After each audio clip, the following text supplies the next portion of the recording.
I am truly blessed that I work in an industry where I get to be around cool old cars all the time. But I get a question pretty frequently about whether or not it's possible to find a car that would allow you to get involved in the hobby, something that's still affordable, fun to drive, and that quite possibly you might be able to make a little money on. So I thought maybe today would be a good opportunity to introduce you to my 1987 Porsche 944. So this bad boy is a true barn find. It's been sitting on jack stands for 12 years when I found it, and apparently was off the road for several years even before then. Funny story, and hopefully they'll give us permission to use it, but Carry On Trailers approached me sometime last year about potentially doing a commercial with them. I heard about the car, a friend of mine's with the company.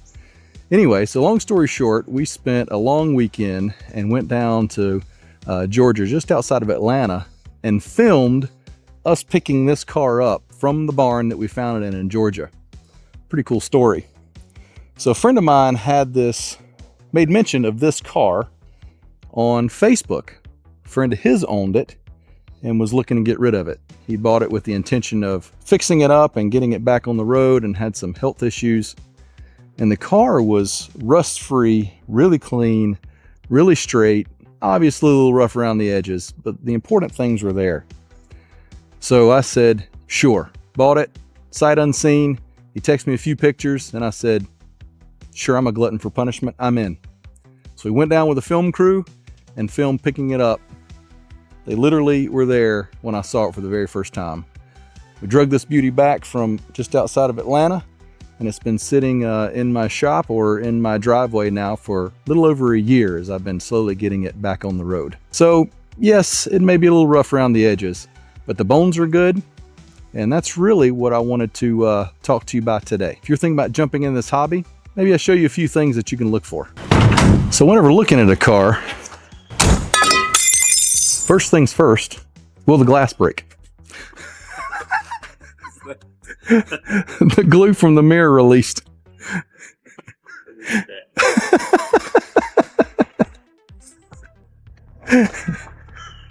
Oh no. That's hilarious. I think I threw it all the way to the other side of the car.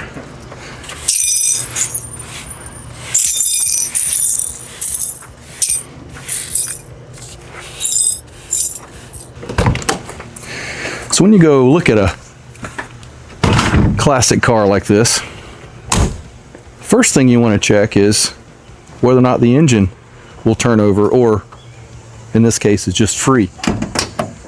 Now here's one area where you have to be careful. I mean, you can just jam the key in, turn it over, hope for the best, but that's a real good way to tear up stuff. Now there's interference and non-interference engines. This engine happens to be the type that if the timing belt is damaged or broken or for whatever reason missing, and you turn this engine over, there are multiple engine components that try to occupy the same space at the same time, ending in catastrophic failure, let's just say. So you want to be confident that someone else hasn't already done that, or it's not locked up or seized in some way, but you also don't want to use your opportunity to tear someone else's stuff up. So in our case, we just verified that the engine could turn over slowly and wasn't locked up in some way, knowing that more than likely I was going to have to go ahead and do a timing belt, balancing shafts, all that stuff. So we knew this was going to take some work, but most importantly, it wasn't locked up, wasn't frozen, and with a little bit of elbow grease, felt relatively confident we could get it running. The next thing you want to check for is rust.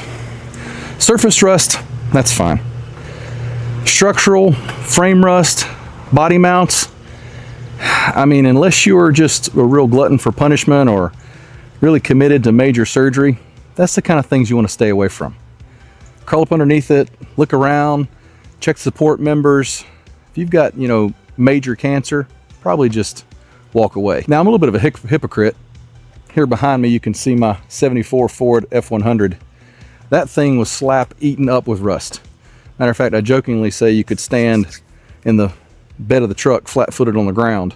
There was more air than metal in the back of that truck. But I bought it for $1, and That was more than a simple equation. It had some sentimental value and some other things. We'll do another video on that a little later, but if you're not real careful with rust, that's how you end up with $30,000 invested in a $20,000 project.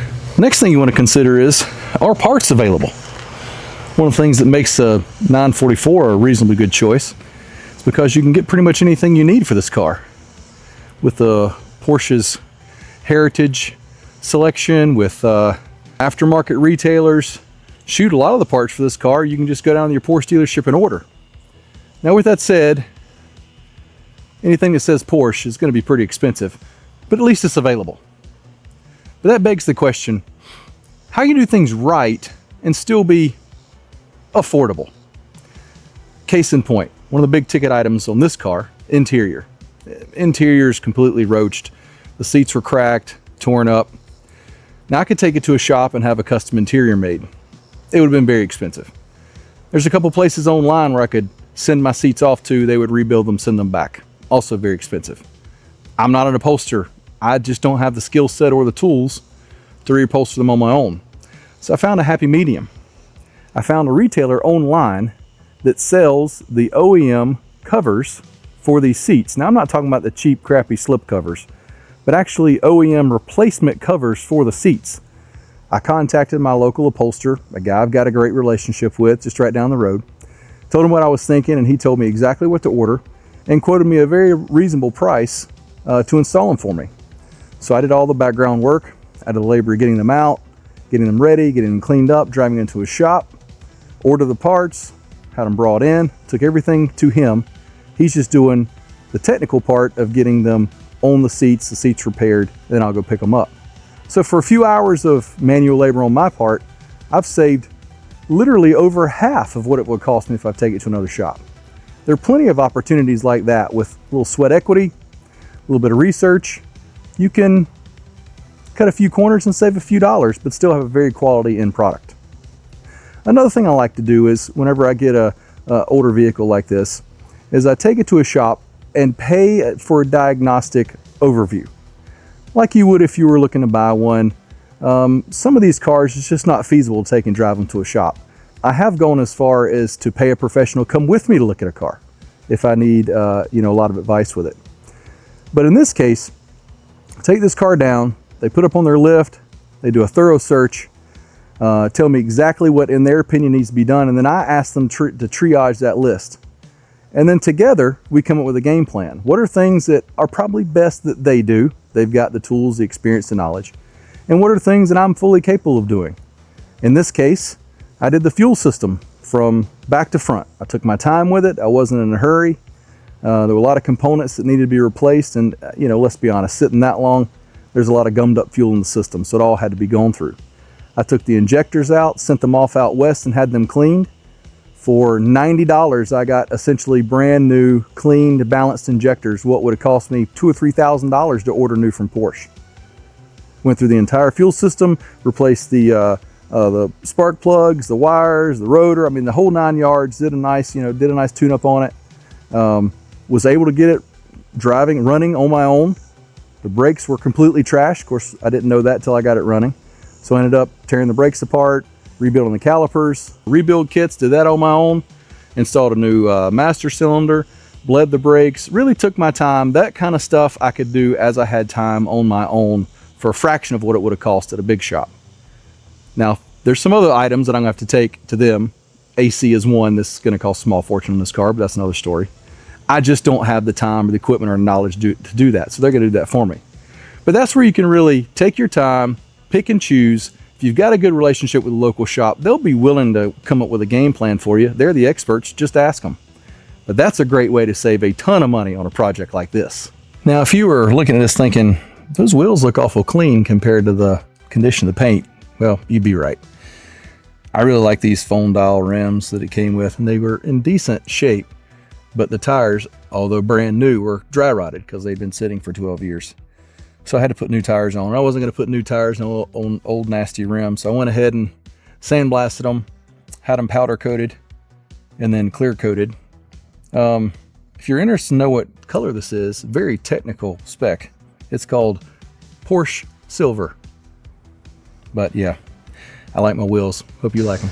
One of the last things you want to consider when looking at a vehicle like this is aesthetics. Obviously, I've kind of downplayed it up to this point, but it's not like repainting a car like this is free. Paint's pretty rough on it. Interior's all cracked, torn up. All those things do have to be addressed. They're not necessarily the most important thing.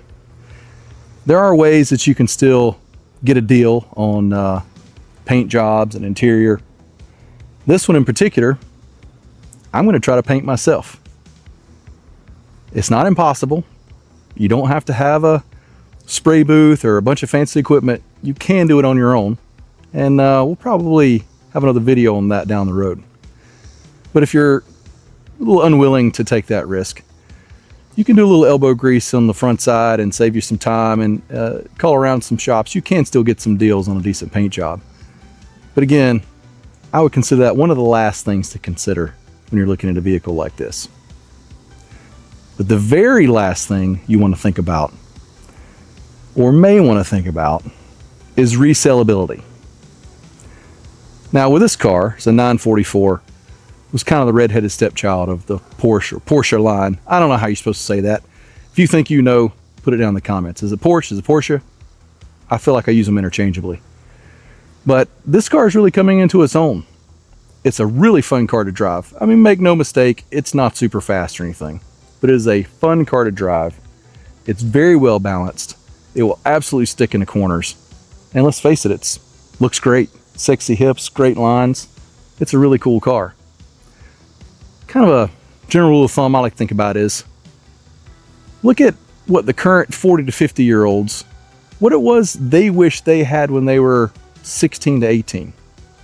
If you kind of keep that in the back of your mind, generally speaking, those are the cars that are maybe have some value built in, that are on their way up in the marketplace. This one, I think, fits that just perfectly. So if you spend some time, look around a little bit, there are still some deals to be had. Now, if you're not planning on reselling it, like my 74 over here over my shoulder, then throw that out the window. Do whatever you want to do. Sometimes you just got to accept the fact that it's your money, you've earned it. If you want the car, go buy it. And if that's the case, you do you, boo, go get it. But if you're worried about turning a little profit and making a little money, which, knock on wood, to this point, I've been able to at least break even, if not make money, on every vehicle that I have purchased and resold, then take a little time and look at the market, see what's going on. Check a place like Harvard Evaluation, or get on Kelley Blue Book, look at a few. Facebook Marketplace, look what's going on.